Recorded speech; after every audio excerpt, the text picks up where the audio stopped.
예, 9위 새마을금고 얘기 시작해 보죠. 새마을금고 보시면 지금 보다시피 연체율이 6.18까지 왔죠. 엄청납니다. 이게 오픈런 넘어가도 이쪽에서 굉장히 힘든 거고 예수금 받지 못한 것이 259조 되다 보니까 총체적 분실이 엄청나게 커지게 된 거죠.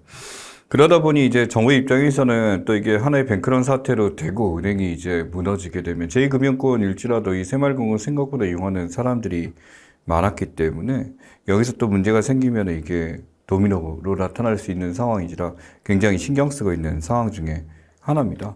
그래서 대출 금액 자체가 이제 196조가 200조 육박하죠. 예, 그러다 보니까 지금 이제 가게에서 빌려한 거와 기업이 빌려한 거, 기업이 좀 많긴 합니다. 일반 가게에서 빌려한 게 거의 90조 가까이 될 테니까요. 그러다 보니까 지금 이 상황이 굉장히 높은 연체율이 시작되고 있는데 문제는 이제 가계대출에 대해서 지금 시간이 지나게 되면 이제 뭐 이게 되돌아올 것보다는 오히려 연체가 더 커질 것이다라고 보는 관점이 더 높아서 문제가 되고 있습니다. 문제가 또 이중연체율이라고 하는데 이제 연체율보다 더 센 것들에 대해서 지금 조사를 많이 하고 있거든요. 그러다 보니까 지점마다 또 이런 것들이 굉장히 강력하게 되도 하다 보니 지금 상황상 이런 뱅크런을 막기 위해서 애를 쓰고 있는 상황입니다. SVB에서 있었던 실리콘밸리 뱅크였죠. 여기서 이제 급락한 상황에 사람들이 이제 돈을 다 빼가다 보니까 뱅크런이 왔었던 것 중에 하나였죠. 그러다 보니까 파산까지 가게 됐었고, 이 예금을 저축했던 사람들이 돈을 전부 다 빼갔을 때 나타난 상황입니다. 내가 지금 늦게 이걸 인출하다가는 나중에 또 이제 돌려받지 못할 것 같다라는 생각인데, 우리나라 같은 경우 일반 저축에 대해서 5천만 원까지는 보장을 해주죠. 예, 거기에 대해서 이제 조금 안심해도 되는 경우가 있습니다만, 그래도 사람들의 불안 심리가 있기 때문에 지금 이런 상황이 나타나지 않았나 싶기도 합니다. 그래서 예금자 보험법을 생각하게 되면 본인의 예금액에 따라서 조금은 이제 안심해도 되는 상황이 있습니다만, 문제는 이 새마을금고가 문제라는 거예요. 이 새마을금고가 굉장히 이제 이 안에서 보수적 경영을 해왔었고, 보수라기보다는 굉장히 비리와 금융사고가 많았던 것 중에 하나가 이 새마을금고의 특징입니다. 거기다가 지금 부실까지 있다 보니까 이게 관리가 어느 정도 필요하겠다라는 것들에 대해서 굉장히 나온 거죠. 임원의 임기에 대해서 2차 현정이 연임 가능이다. 뭐 옛날 이승만 정권 시대 때 보는 거였죠. 이사장 연임 제한 벗어나고요. 중임 제한도 없어요. 계속할 수 있습니다. 그러니 해먹었던 사람이 계속할 수가 있고요. 임원의 선임에 대해서 초기 대의원, 회원들을 하게 되지만 일반적으로 대의원 선출을 통해서 장기 장악이 가능한 게 이쪽의 특징 중에 하나가 됩니다. 그렇기 때문에 실제 이 행안부의 감독을 받음에도 불구하고 몇 가지 건전성 관리에 대해서 이제 부실하게 이루어진 사각지대가 있다라는 것을 감안해서 조금은 이제 문제를 해결해야 될 상황이다라고 본 게 새마을금고 사건이었습니다. 자, 그 다음에 주요 기관별 2023년 경제 전망 지금 나와 있습니다. 가볍게 보죠. 이제 여기서 이제 봐야 될 거는 기초적으로 알고 있는 우리가 이제 지식들뿐만 아니라 나와 있는 단어들 위주로 보면 될 것 같은데요. 여기 보시면 이제 2014년 경제 전망에서 가장 이제 물가 상승이 3.0으로 볼 거다라고 해서 좋게 보지만 OECD 입장에서는 지금 3.9까지 보고 있고요. 금융연구원도 경제 성장 1.7 가장 보수적 보고 있죠. 다른 데 비해서 굉장히 낮게 보고 있습니다만 이게 지금 현재 2023 경제 성장률에 대해서 최근에는 금융연구원 1.3, 이제 스탠다드 포어스는 여기서 이제 1.1까지 낮게 본 상황입니다. 그러니까 굉장히 안 좋은 상황이에요. 그러니까 물가 이런 것도 없이 수출 투자나 이런 것들 자체 굉장히 꽉 막혀 있는 상황이 지금 계속되고 있다라고 보고 있어요. 자, 여기다가 청부채 원리금 상환 비율이라고 부르죠. DTI랑 DSR 두 개 있습니다. 상환 능력 비율 하게 되면 DSR, 모든 대출의 원금과 이자에 대해서 지금 하게 될 때 DSR에 적용을 받는다라고 한다면 연소득에 대해서 이제 이 정도까지 할 수 있다라는 거고요. 그 다음에 지금 주택담보대출의 연원리금 상환액이라고 해서 이제 연이자 상환액, DTI 같은 경우는 총부채 상환비율, 내가 지금 갚아야 되는 연원리금 상환액을 포함시켜가지고 이렇게 됐을 때 연소득에 따라 DTI는 상환비율로 지금 계산이 되게 됩니다. 두 가지에 대해서 이 DSR과 DTI에 대해서 차이에 대해서 어느 정도 알고 가시면 좋겠고요. 이 DTI 같은 경우는 소득 대비 지금 이렇게 한도를 계산하는 것뿐만 아니라 DSR 같은 경우는 신용이라든 자동차 할부나 기타는 이런 것들을 포함시켜서 모든 대출에 대해서 이걸 포함시켜서 하게 되니까 자동차 할부가 있거나 또는 카드론을 쓰거나 아니면 마이너스 통장 쓰거나 이렇게 됐을 때는 여기까지 이제 고려하게 된다. 그렇게 되면 당연히 대출 한도는 어떻게 줄어들게 되겠죠. 다른 것까지 다 포함되게 되니까 그래서 이 차에 대해서 인지하고 가시면 될 것 같습니다.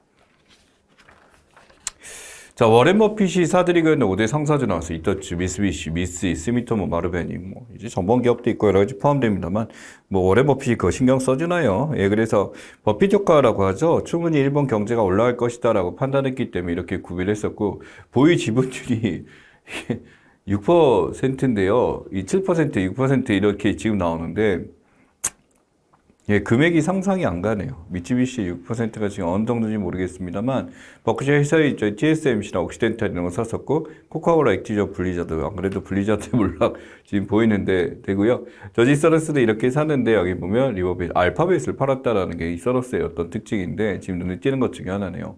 배당 수익률 보면 엄청나죠. 예, 지금 가져간 거에 대해서 지금 봤었을 때 이 버핏 효과가 어느 정도 있었다라고 보는 게 일본 경제에 어느 정도 청신호가 들어왔다라는 것이 일종의 버핏 효과다라고 얘기하는 것 중에 하나죠. 일본 증시가 이전에 비해서 굉장히 회복세를 보이고 있다라고 지금 하는 게 지금 상황입니다.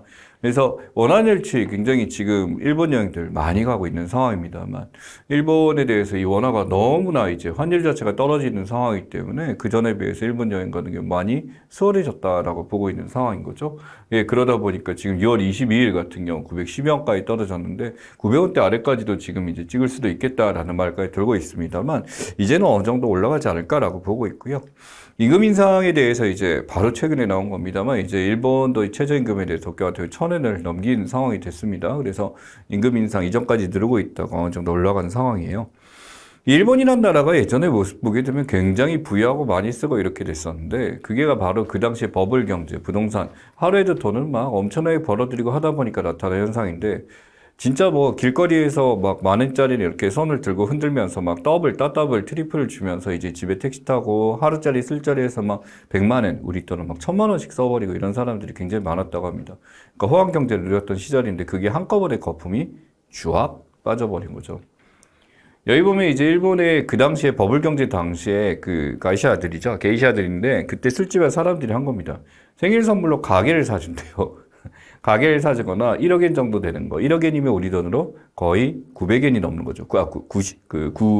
90억이죠. 예, 90억 원짜리 가게를 이렇게 사준다라든지 아파트를 사주고 반지 시계 같은 것도 사주고 여행도 많이 나가고 거기다가 뭐 자동차라든지 이런 거는 당연히 기본이었고 그러니 술집에 이렇게 뿌린다라는 얘기는 그만큼 사람들의 소비나 이런 것들이 말도 안 되게 커졌던 시절이 이때 이 거품 경제 상황에 어떤 일반 소비에 대한 이야기였습니다. 이러다 보니까 이때 갑자기 부동산 가격 폭락하고요. 주식 가격 폭락하고요. 그러다 보니 마구마구 떨어지면서 30년간 장기 디플레이션 되면서 지금까지 상황이 된 거죠. 이게 다시 이제 회복의 조짐을 보인다라는 것이 엔저와 이 버블 경제에서 보여주는 어떤 상징입니다. 그래서 한일 최저임금이 지금 이렇게 됐었는데 961엔에서 지금 일본이 낮았는데 일본이 1,000엔을 찍게 됨으로써 이제 어느 정도 올라온 상황이에요. 그러다 보니 거의 근접해서 됐는데 이게 지금 2023년에서 그 전의 사례였었는데 이후로 바뀌게 되면서 일본이 역전을 했습니다. 근데 여기서 또 보이는 게 하나 있죠. 우리나라 임금이 더 높다는 게 신기하지 않나요? 일본의 어떤 경제적 효과보다. 근데 실제 일본은 그만큼 물가에서 누는 게 많았었기 때문에 상대적으로 어떤 삶의 질은 높았다라고 볼 수가 있습니다. 자, 일본의 이야기였고요. 무역 수지 얘기입니다. 수출입 추이나 지금 이렇게 돼서 수출입에 대해서 지금 몰라주신 수출은 어느 정도 상승을 했고요. 보다시피 이제 수입에 대해서 지금 떨어졌는데 이게 사실은 원자재 가격의 어떤 하락을 통해서 나타난 이제 눈으로 보이는 것과는 다른 면이 있었다라는 거죠. 상대적으로 이렇게 수입이 원자재에 대한 수입이 줄다 보니까 이쪽에 수출이 상대적으로 커 보이는 효과가 나타나게 되면서 일시적으로 지금 불황형 흑자가 나타난 상황입니다. 그래서 계속 마이너스 하다가 이번 2월에 잠시 11.3% 이렇게 올라가게 됐습니다만 이게 무역 적자를 탈출할 수 있는가에 있어 대부분의 이제 경제 전문가들 입장에서는 조금은 부정적으로 바라보고 있는 시각이 많다. 라고 말씀드릴게요. 바로 이 불황의 흑자입니다. 이 원자재 가격이 하락해서 그래요.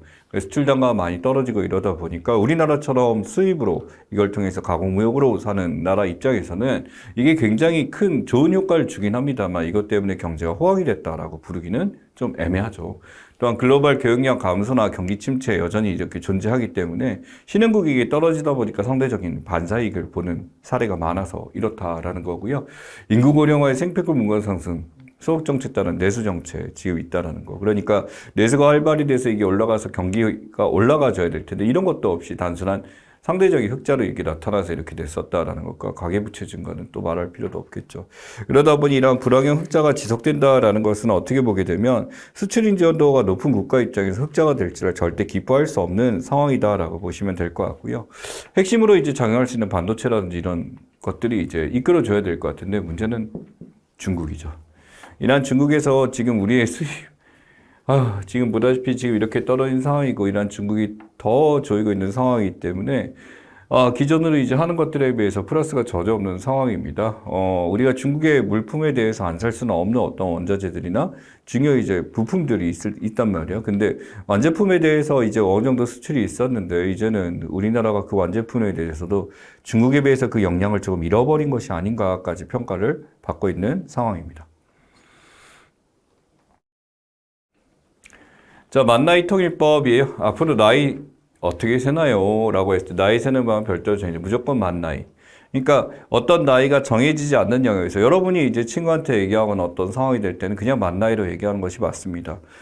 뭐 상황에 따라 예전보다 더 어린 나이를 얘기할 수 있어서 기분 좋다라는 분들이 더 많아질 거예요. 어린 친구들보다는.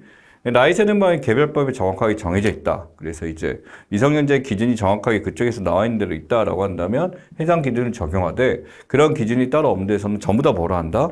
만 나이를 원칙으로 한다라는 것들 기억하시면 좋겠습니다. 그래서 청소년 연령 기준도 전부 다 개정이 되고 병역이나 입학 같은 것들도 전부 다 이제 개정을 통해서 만 나이로 통일시키겠다라고 하게 되는데 뭐 이걸 또 불만하는 거지. 이건 좋은 거예요. 예, 기준과 도량형 이런 것들을 하나로 통일한다는 건 절대 나쁜 게 아니고 기준의 익상에서 벗어나는 것이 익숙치 않다라는 분. 이게 정부에 대한 반감이나 이런 거로 있을 수 있습니다만 좋은 건 좋다라고 해야죠. 뭔가 통일되고 사람들이 하나의 기준에서 모든 것을 할 수 있는 것은 절대 비난할 영역이 아니다라고 저는 생각을 합니다. 그래서 법률상 특별한 규정이 없을 땐 전체 만 나이를 보겠다. 자, 그 다음에 실전표입니다. 이때 무슨 나이를 쓰냐라고 해서 처음 만난 사람은 만 나이. 국민연금 수령기준 공무원 정년도 만 나이로 계산한다. 의약부 부가기초 기준 나이도 만 나이기 때문에 병원 가면 왠지 여러분 나이가 제가 이렇게 어렸나요? 이렇게 되는 데도 있고요. 경로의대도 만 나이기 때문에 이전에 비해서 좀 이제 혜택은 좀 그렇네요. 운전통행 보면 좀 만 나이인데 어릴수록 좋은 게 아니고요. 나이 세는 방법 관련 기재가 없다. 무조건 만 나이인데. 자, 볼까요? 초등학교 입학은요, 2016년생 입학 예외입니다. 그래서 이제 정해진 기준에 따라 3월생 해서 이렇게 되고요. 담배 주류 규모 당연히 예외입니다. 그래서 이건 당연히 문제를 일으킬 수 있는 소지가 있죠. 2004년부터 이거 돼서 만원 따지지 않고 병역 의무에 대해서도 예외가 있어서 2004년 병역 판정검사인데 이후부터는 병역법에서 이제 만 나이로 가려고 개정을 하고요. 공무원 시험에서 8급 이하 같은 경우 시험 시도 만 나이가 아닌 이 8급 이하 2005년생부터 가능하게 지금 바뀌어 있다라는 거 한 살 아래죠. 예, 그렇게 돼서 지금 하니까 어떻게 보면 좀 더 기회를 더 주고 있다라고 보시면 좋을 것 같아요. 그러니까 만 나이가 적용되지 않는 것들은 최대한 사람들의 기회에 균등을 주고자 원래 방식대로 한다라고 기억을 하시면 될 것 같습니다. 자, 그 다음에 준가입자가 낸 보험료 받은 급여 나와 있죠. 이게 바로 뭐냐면은 실제로 이제 외국인들이 와서 우리나라 건강보험 혜택을 보고 있는데요. 유일하게는 아니고 한 나라가 더 있는 걸로 알고 있습니다. 이 중국이요, 유일하게 낸 것보다 더 많은 혜택을 받아가는.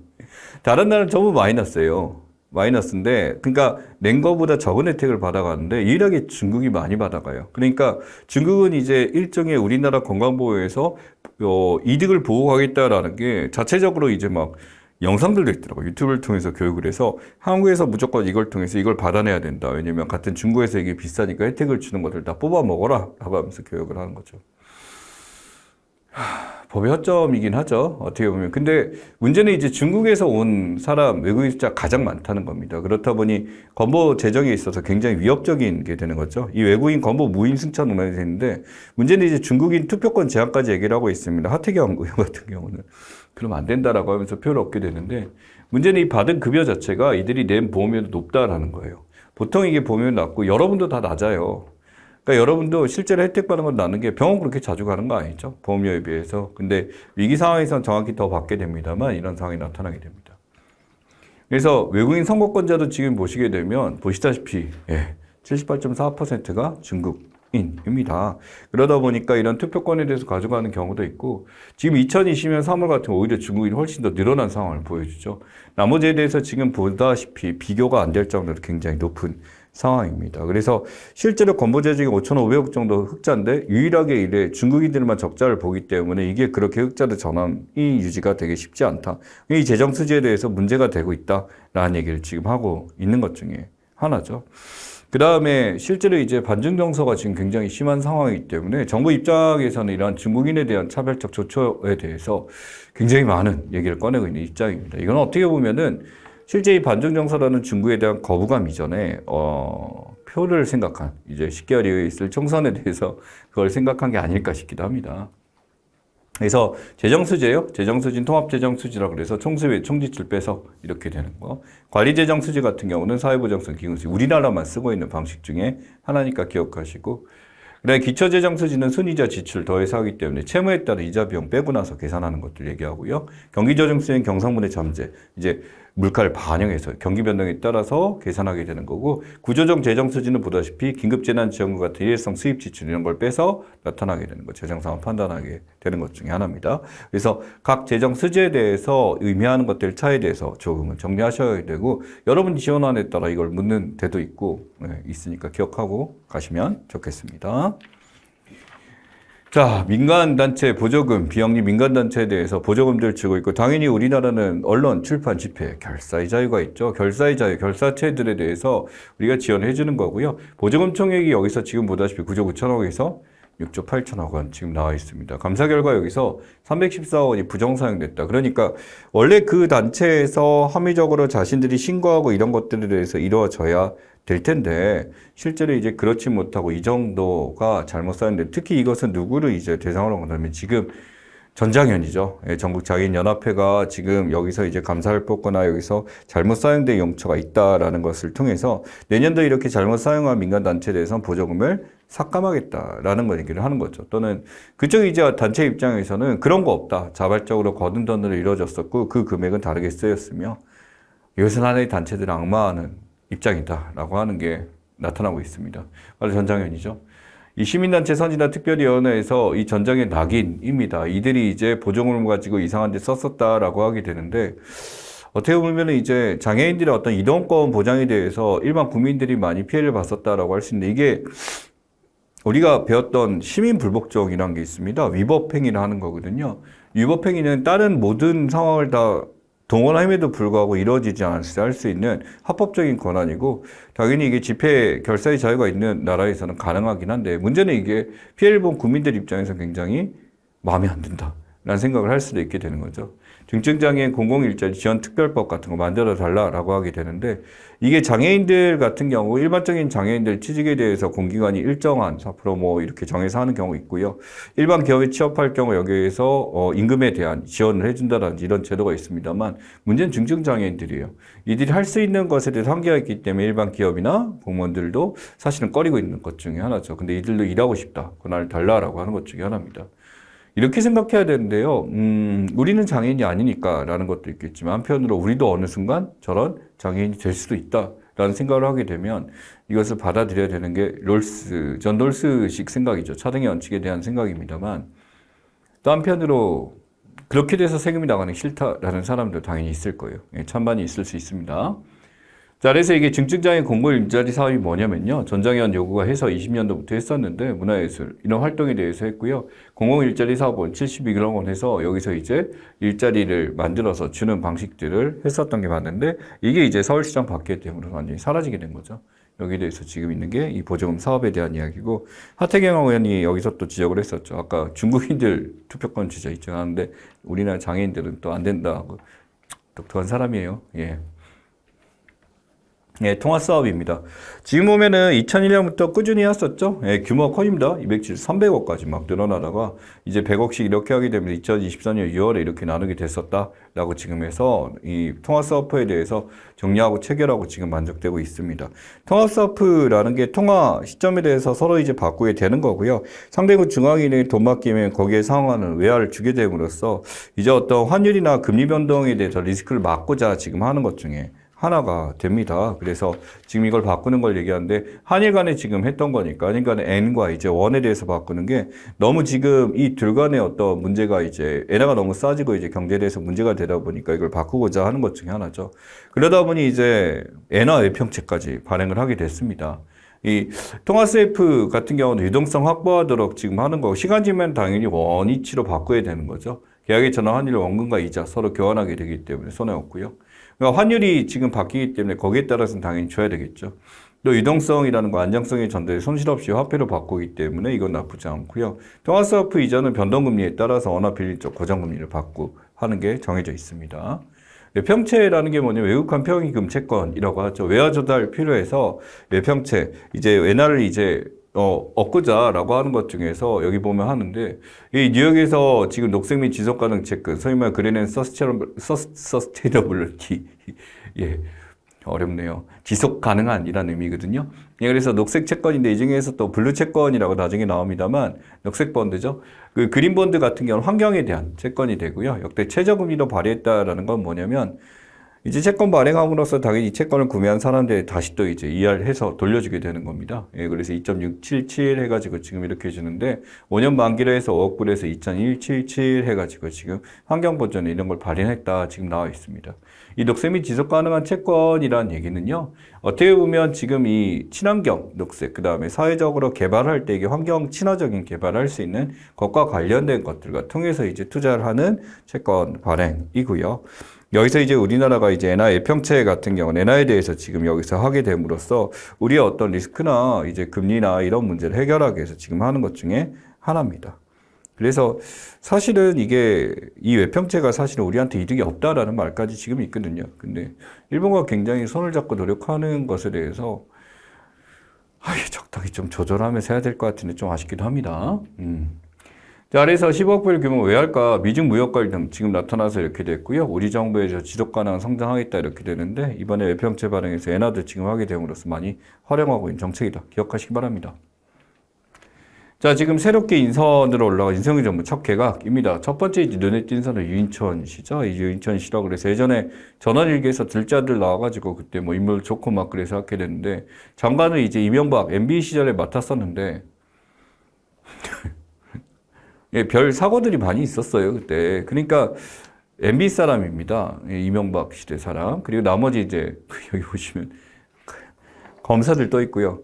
그러니까 이게, 정우처 사건이나 이게 국정 장악이 돼서 좀 더 힘을 쓰겠다라는 것 중에 하나고, 그 다음에 MB 쪽 사람들 중에서 MB하고 손잡겠다. 지금 이게 보이는 방식 중에 하나가 됩니다.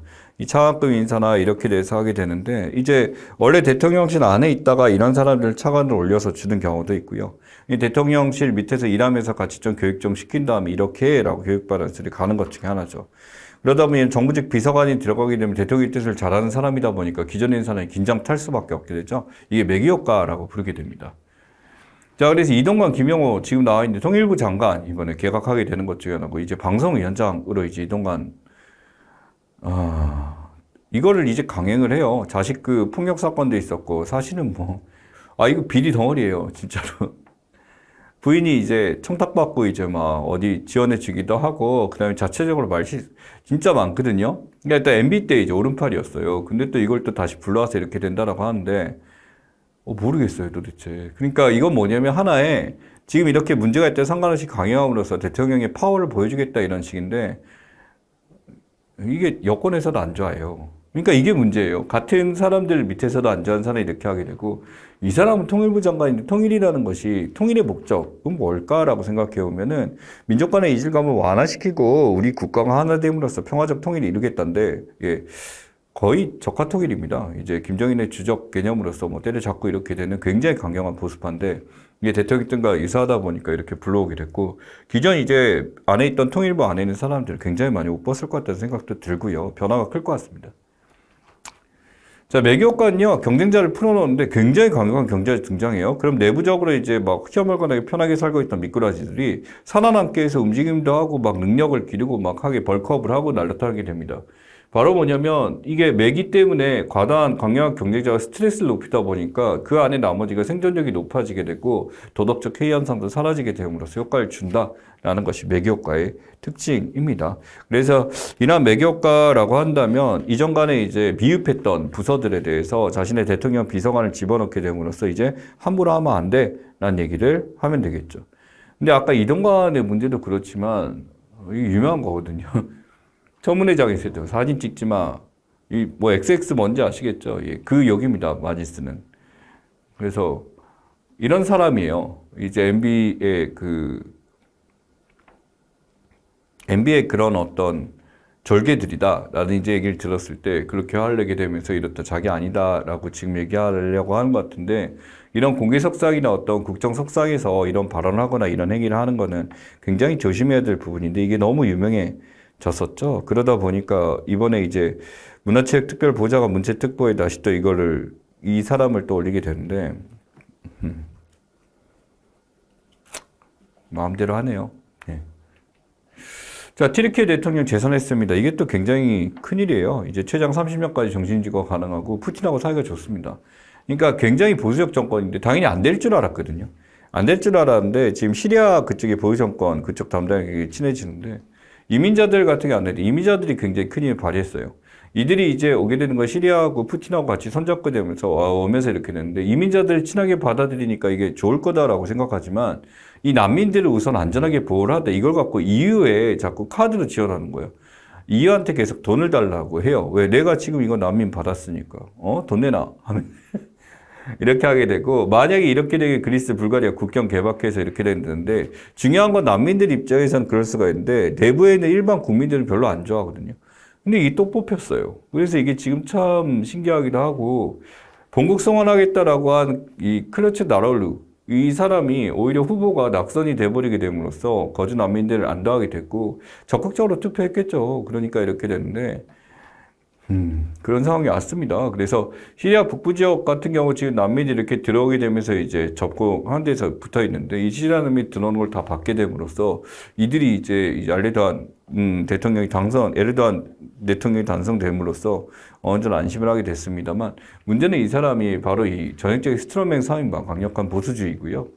여기 보면 에르도안 터키 대통령인데 지금까지 이제 계속하다가 이후에도 계속 더 할 거고 시리아 대통령과 블라디미르 푸틴까지 하면서 세 명이 이제 보수 정권에서 굉장히 강력하게 됐고 이 푸틴하고 사이가 매우 좋거든요. 예, 그러다 보니까 결국 이게 또 하나의 북대성령 조작 기구 나토에서는 굉장히 어떤 말 안 듣는 사람으로 찍혀 있는 사람인데 어쨌든 뽑았습니다. 터키를 이제 이전과는 모습이 바뀔 가능성이 있고요. 일종의 중동 패권과 이슬람교를 대표하는 사람이다. 보수 이슬람주의를 갖고 있는 사람이기 때문에 이게 문제가 되는데 문제는 이게 비리 굉장히 많거든요. 근데 뽑아주더라고요. 모르겠습니다. 정말로 그 터키 사람 입장을. 자, 지금 보면은 검단에 보게 되면 철근이 거의 없이 이제 무너져 버리게 되면서 나타난 상당히 철근 없이 이제 이거 철근 아니에요. 기본적인 철근이 이렇게 돼야 되는데 아래쪽에 무너지면서 이제 유명해졌죠. 순살자위. 그 다음에 이제 콘크리트 강도가 매우 낮음으로써 촉촉한 초코칩하고 해서 촉촉자위 뭐 이런 말까지 나오게 됐습니다. 그래도 이제 검단 재신권 때 만약에 시민들이 여기에 살고 있는 상황, 이미 들어간 상황에서 됐다라고 한다면 진짜 이거는 비난받아야 마땅한 일인데 그 전에 발견돼서 완전히 처음부터 재시공하겠다라고 내세웠습니다만 문제는 여기서 이제 이 재시공에 대해서 5천억 원 이상 들어갈 거다라고도 하고요. 다른 이제 자위에서도 이런 문제가 나타난다라는 거죠. 더 무서운 거는 실제로 자위가 이렇게 했음에도 불구하고 자위 아파트에 대해 이미지가 있어서 그런지 자위 말고 차라리 그럼 푸르지오 들어갈래? 하면 안 들어간다라는 거죠. 이 아파트에 대한 부실공사가 비상한 이 GS 자위뿐만이 아니라 기타 등등 다른 것에 대해도 많을 거다라는 예측이 많은 사람들이 함께하고 있는 공존하고 있는 생각 중에 하나입니다. 보시면 이러한 자위가 그럼에도 불구하고 여기 보세요. 접수 건수에서 공급 세대 하나 건수인데 몇 명 있잖아요. 82만 9,804명 중 1명. 로또보다 더 높죠. 예, 그래서 이게 하게 되면 실제로 이걸 당첨이 됐었을 때 거의 뭐 1.5배까지는 오를 거다라고 해서 어떤 집값에 대한 투기적 심리에 대해서 들어왔을 가능성이 있습니다만 그거 이전에 우선 봐야 될 거는 뭐냐면 이 자기가 그 공사나 이런 것들에 대해서 제대로 했느냐라는 것보다는 사람들이 결국은 이 자기 그래도 살 거기 때문에 라는 생각 때문에 이렇게 됐었고 여기서 이제 아까 봤었던 전담 보강근이라고 하죠. 여기서 이제 철근이라는 게 없어진 게 밝혀짐으로써 굉장히 큰 문제가 됐었던 것 중에 하나죠. 또한 여기 보자면 전담 보강근이 그래서 미설치돼서 지금 이렇다. 가운데 핵심이 되는 거 없이 보강근이 없었고요. 그 다음에 EBS 블록 조경토 여기다 적재 쌓아두게 됨으로써 이게 또 무너지기 시작한 거고, 누각된 공간에서 뚫림 나타나면서 전반적으로 와르르 같이 무너지는 상황이 이쪽의 특징입니다. 쉽게 정리하자면 가운데 핵심이 되는 척추가 들어가지 않은 상황이 된 것 중에 하나다라고 보시면 됩니다. 그래서 이 지역에 지금 이렇게 되면 전면 재시공을 한다고 하는데 비용이 지금 만만치가 않거든요. 그러다 보니 이러한 GS 건설에 대한 이미지도 안 좋아졌고요. 이쪽이 이렇게 된 게 이겁니다. 이 프로젝트 파이낸싱이라 그래서 사업 대상 찾고 땅값 조달해요. 이 땅주에게 비싼 가격 사게 된 다음에 토지 매입합니다. 그럼 시공회사 정해서 사업 인허가하기로 아파트 착공 들어가게 되는데, 문제는 여기서 이제 기업의 자산이나 이런 것들과는 관계없이 단순히 사업성 자체로 이제 거액을 대출해 주게 됐는데, 이 대출이 이제 이번에 자의 사건이 터지게 된 문제가 되니까 이게 지금 이 채무를 갚는 게 이게 이후에 이제 이익을 받아야 되잖아요. 그러다 보니 공사에 대해서 굉장히 부실하게 됨으로써 이러한 채무를 갚기 위해서 여러 가지 꼼수들을 많이 쓰게 되는 상황이 나타날 수밖에 없게 된다라는 거죠. 그러니 지금 프로젝트 파이낸스 이렇게 빌린 돈이 자기가 이거 갚기 힘들어지지 않을까라는 얘기를 지금 많이 하고 있습니다. 자, 그 다음에 수단 사태에 대한 얘기죠. 수단 군벌 간 권력 투쟁 지금 내전 현상 굉장히 커지게 되면서 나타나게 됐고, 무함마드 하만 달갈로 이쪽과 불안, 저쪽과 이제 군 총사령관이죠. 이쪽과 지금 굉장히 다툼을 겪고 있게 되는 것 중에 하나입니다. 누가 잘했냐고? 그런 거 없습니다. 정말 진짜 이 군벌과 권력 투쟁에 대해서 정부군 공습을 해야 되니까 수도 완전히 불타나고, 여러분이 정말 말도 안 되는 거라고 보시면 돼요. 난민들 지금 급증하고 안에서 사상자를 도시 안에서 자고 있는데 죽기도 하고 이런 것들 많게 되는데, 문제는 이제 수단 자체에 대해서 있는 문제니까 그들을 비난할 수 있습니다만, 약간 세계 입장에서는 이것을 방관하고 넘어간 게 아닌가라는 생각들을 많이 하고 있습니다. 그래서 이 수단에서 지금 있었던 지금 정부군 간의 충돌이 있었던 지역들 전체분들 하루트비 수도거든요. 수도에서도 굉장히 대규모 문제가 나타나면서 굉장히 많은 문제가 됐고요. 1인자 2인자 간의 다툼이죠. 그러다 보니까 여기서 싸우게 됐었고, 2인자 입장에서 민정부 수립하겠다라고 했었는데 거기서 보수 측 입장에서 하다 보니까 결국 여기서 피해보는 거는 국민들일 겁니다. 그러니까 일반 수단대중 참관없이 군벌들끼리 입장이 계속 첨예하게 대립하다 보니 문제는 커지게 됐었죠.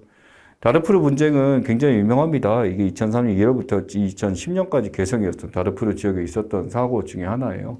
그래서 학살들이 있었죠. 수만 명 차도로 탈출하고 여기서 많은 사람 죽기 시작하고 하다 보니까 AU-연합이죠. AU에서 이제 평화유진을 다르푸르 두겠다라고 UN 평화유진까지 하면서 이것을 막아보려고 했었던 것 중에 하나인데, 이 차도 중재를 여기서 이제 중재가 됐습니다만, 문제는 이제 이 다르푸르 학살이 또다시 나타나지 않을까, 이런 제노사이드가 다시 있지 않을까 굉장히 많은 사람들이 두려워하고 있습니다.